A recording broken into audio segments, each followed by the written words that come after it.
భారతీయ వీరత్వానికి ఆత్మగౌరవానికి ప్రతిరూపం ఛత్రపతి శివాజీ మహారాజ్. 1630 ఫిబ్రవరి 19న శివనేరి కోటలో జన్మించిన శివాజీ తన తల్లి జిజియాబాయి అందించిన స్ఫూర్తితో చిన్నతనంలోనే స్వరాజ్యకాంక్షను రగిలించుకున్నారు. ఆ పట్టుదలతోనే 1646లో కేవలం 16 ఏళ్ల ప్రాయంలో తోరణకోటను జయించి మరాఠా సామ్రాజ్యానికి పునాది వేశారు. శివాజీ వ్యూహరచన అద్వితీయం.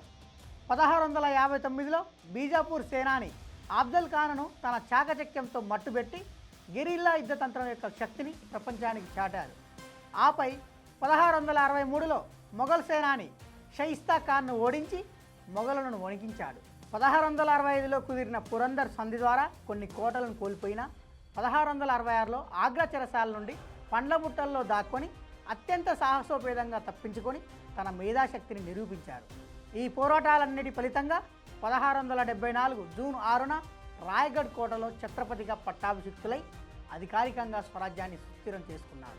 బలమైన నౌకాదళాన్ని నిర్మించి భారత నౌకాదళ పితామహుడిగా నిలిచిన ఆయన 1680లో భౌతికంగా దూరమైన ఆయన స్థాపించిన అష్టప్రధాన్ పాలనా వ్యవస్థ మరియు ధర్మరక్షణ నేటికి మనందరికీ ఆదర్శం.